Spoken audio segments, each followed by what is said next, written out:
Bonjour à tous. Véran et les autres avaient beau tenter de mettre la poussière sous le tapis, la situation dramatique, incroyable, inédite de l'hôpital public français est en train d'apparaître, de surgir de partout et la colère monte partout. Avec évidemment un biais dans l'analyse politico-médiatique énorme, deux biais. Un, on ne parle pas des ravages de l'austérité liés à notre appartenance à l'Union européenne sur le système de santé, je vais y revenir, ça il ne faut pas en parler. Et deux, les suspensions de soignants depuis le 15 septembre, l'application de la loi Covid sur l'obligation vaccinale, non plus on n'en parle pas, ce qui est quand même incroyable. Et ben moi je vais mettre les pieds dans le plat dans cette vidéo, donner des informations concrètes, argumentées, sourcées, précises. Et puis des moyens évidemment de mettre fin à tout ça, parce qu'il y a une arrière-pensée. Donner l'hôpital à ses copains du privé. Privatiser en douce, larguer en douce. Bref, on va revenir sur cette situation incroyable, vraiment totalement historique et inédite de l'hôpital en France avec toutes ses implications.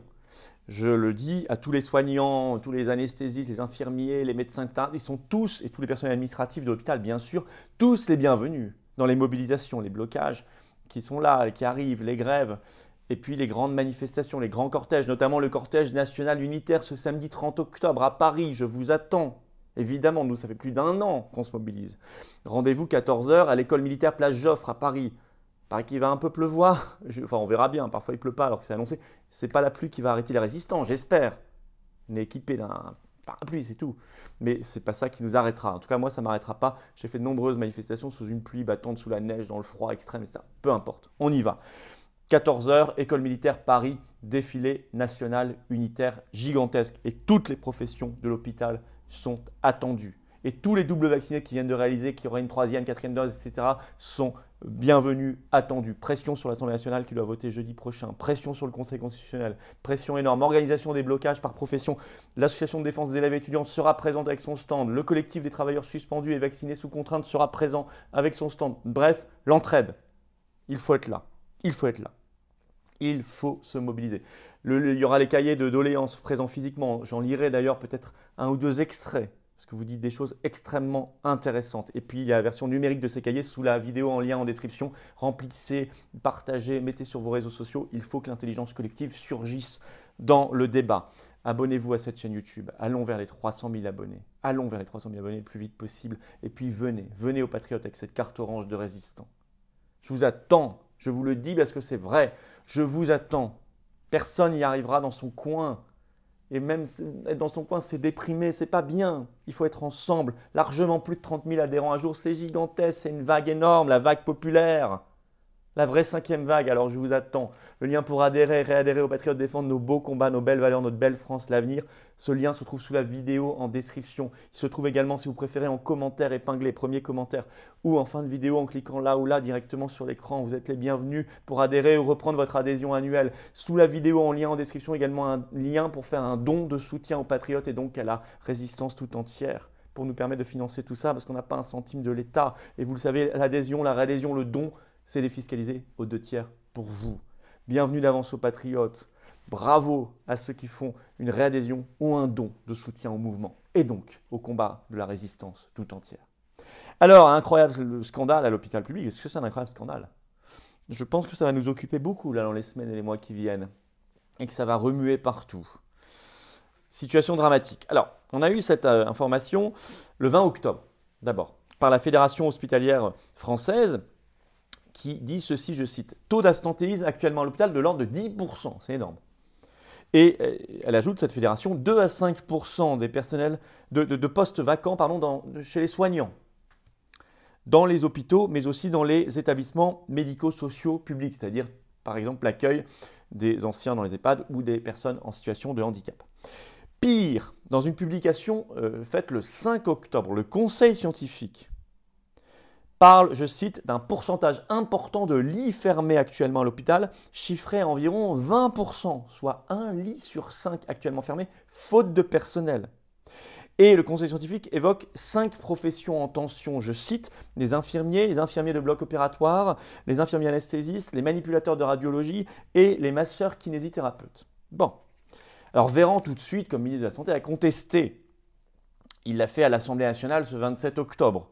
Et vous allez voir la manière dont il l'a fait, c'est quand même rocambolesque. Je vous cite Véran.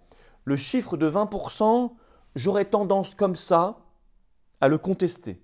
Je le cite texto, j'aurais tendance comme ça à le contester. Il ajoute « J'ai demandé à avoir une étude la plus exhaustive possible sur l'état de fermeture ». C'est-à-dire qu'il a un conseil scientifique qui est pourtant nommé par les macronistes, qui dit un chiffre, qui a fait une étude. Mais lui, il dit non, je vais faire une étude sur l'étude en fait. Parce que je ne crois pas comme ça, au doigt mouillé, à ce chiffre. Tout ça est délirant. Pourtant, déjà fin septembre 2021, l'adresse, qui dépend du ministère de la Santé, avait publié ce chiffre de 5700 lits à l'hôpital fermés pour 2020 en France, ce qui est le chiffre le plus important depuis au moins 2013. Un record. Alors, le 27 octobre, dans Libération, en interview, Véran est quand même obligé de concéder que la situation, je le cite, est compliquée. Il note, je cite, une augmentation de l'absentéisme. Il dit aussi, entre 2018 et 2021, vous allez voir ce qu'il va dire est hallucinant, entre 2018 et 2021, un peu plus d'1 millier d'étudiants infirmiers en formation ont démissionné avant la fin de leurs études. Il ajoute, une enquête sera lancée pour qu'on en comprenne les raisons. Et sur BFM TV, le 28 octobre, il ajoute ceci, il dit qu'ils sont exactement 1300 dans ce cas, à avoir démissionné, et il ajoute « Nous essayons d'en comprendre les raisons ». On peut lui expliquer, il suffit qu'il aille un quart d'heure dans un hôpital pour comprendre les raisons, s'il n'a pas compris. Bon, on va y revenir. Sur RTL, le 27 octobre, Rémi Salomon, qui travaille à la PHP, Assistance publique hôpitaux de Paris, dit ceci, il y a le double de lits fermés par rapport à la même époque il y a 2 ans, donc en 2019. Bon. Mais la situation est encore plus grave et dramatique que ça, et inédite surtout. Selon une dépêche de l'agence France-Presse du 28 octobre, on apprend que le CIH, c'est-à-dire le collectif interhôpitaux, je cite, lance un cri d'alarme sur la situation des services de pédiatrie pour les enfants. Il ajoute, le CIH ajoute, des enfants en situation d'urgence ne peuvent plus être pris en charge par les services compétents. Il ajoute, il y a tri et perte de chance. Il ajoute que ce sont des difficultés totalement inédites. Par exemple, au CHU Bicêtre, qui dépend de la PHP à Paris, le service en question voit actuellement 10 lits fermés sur 24. C'est une proportion considérable. Je cite la dépêche AFP. En ce mois d'octobre, nous n'avons pas pu accueillir 5 enfants en situation d'urgence vitale. Vous avez bien entendu ce que je viens de dire. Et là, je cite le pédiatre Oanez Ackermann, qui est cité par l'agence France-Presse. Nous n'avons pas pu accueillir en ce mois d'octobre 5 enfants en situation d'urgence vitale. Voilà où on en est. Donc là, il y a mise en danger de la vie d'autrui par cette situation. Et il va falloir que certains en rendent des comptes. Alors, Véran fait semblant de chercher quelles sont les raisons, mais il y en a 2 qui ne sont pas dans le débat. Moi, je mets les pieds dans le plat. 1. L'austérité voulue, organisée par l'Union européenne, dont personne ne parle. Mais moi, j'en parle. Elle a inspiré une vision financière et purement comptable de la santé, ce qui a entraîné la création en 2009 des agences régionales de santé, les ARS, qu'il faudra supprimer. Je l'ai dit dans mon discours, vous allez voir, du 24 octobre. Entre 2006 et 2012, mise en place de la tarification à l'activité, la T2A, qui est une logique purement comptable, qu'il faudra supprimer, je l'ai dit aussi. Selon les chiffres d'Emmanuel Vigneron, qui est un professeur des universités, géographe de la santé, je cite, entre 1993 et 2018, sur le temps long, en France, on a supprimé à l'hôpital 83 131 lits en médecine, chirurgie, gynécologie, obstétrique, et on a supprimé 31 603 lits en plus en psychiatrie. L'eurodéputé Martin Schirdewan, qui n'est pas français, mais il avait fait cette étude en mars 2020, au début de l'affaire Covid.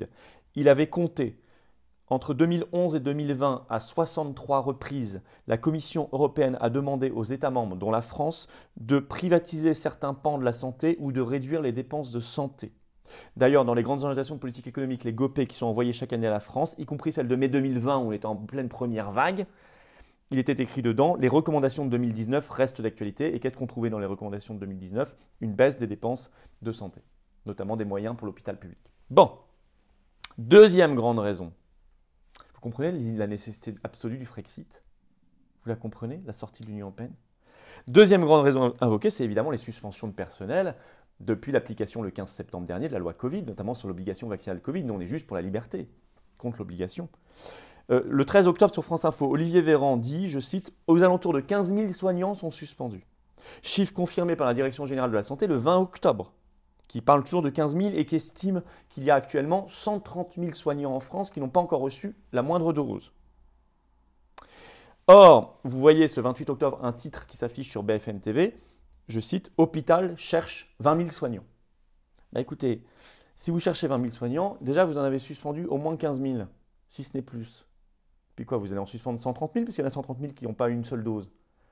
Bah voilà, alors ça, personne n'en parle, on ne veut pas en parler. Ou alors on minimise à fond, ça n'a rien à voir. Mais si, ça a totalement à voir.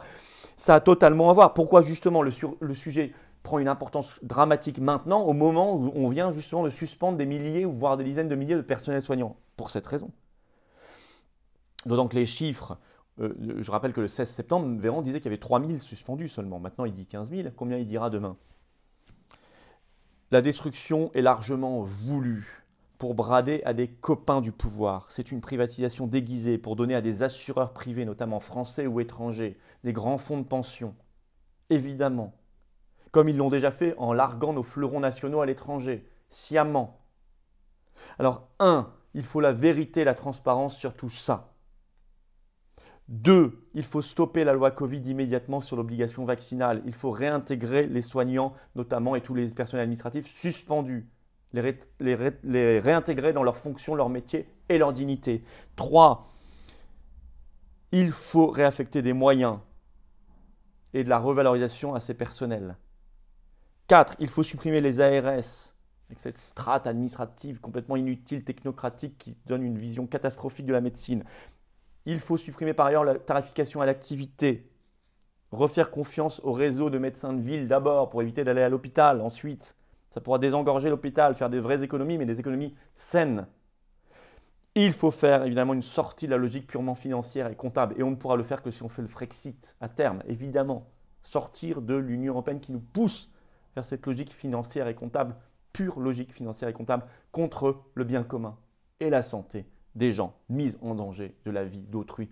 Les responsables doivent rendre des comptes, à commencer par le ministre de la Santé, M. Véran, son Premier ministre et le Président de la République. Voilà pourquoi on se bat, ensemble. Je vous attends, samedi 30 octobre. Rendez-vous 14h, École militaire Place Joffre, exactement à Paris, pour le cortège national. On ira justement à la fin, jusque sous les fenêtres de Véran. Ce samedi, tout le monde venait, notamment le personnel administratif, personnel soignant de l'hôpital, médecins, vous êtes particulièrement attendus. Tout le monde, vacciné, non vacciné, tout le monde doit venir. C'est très important. Abonnez-vous à cette chaîne YouTube dès maintenant si vous ne l'êtes pas encore et venez aux Patriotes. Venez dans le combat. Venez dans le combat pour ces belles valeurs, ensemble, pour l'avenir aussi. Les générations qui viennent dont personne ne parle. Le lien pour adhérer ou réadhérer aux Patriotes, vous avez le choix. Soit il se trouve sous la vidéo en description, soit il est en commentaire épinglé, soit ici en cliquant directement sur l'écran. Sous la vidéo en description, également un lien pour faire un don de soutien aux Patriotes et donc à la résistance tout entière. On n'a pas un centime de l'État, pas un centime des banques, évidemment. Toute l'oligarchie contre nous parce que nous, on n'est pas de l'opposition contrôlée. Adhésion, réadhésion, don, c'est défiscalisé aux 2/3 pour vous, pensez-y. Bienvenue d'avance aux Patriotes, bienvenue à ceux et bravo à ceux qui reprennent leur adhésion annuelle, bravo aussi à ceux qui font un don de soutien au mouvement. Et donc je le dirai, je le dis clairement, à toute la résistance. On va gagner. Vive la France!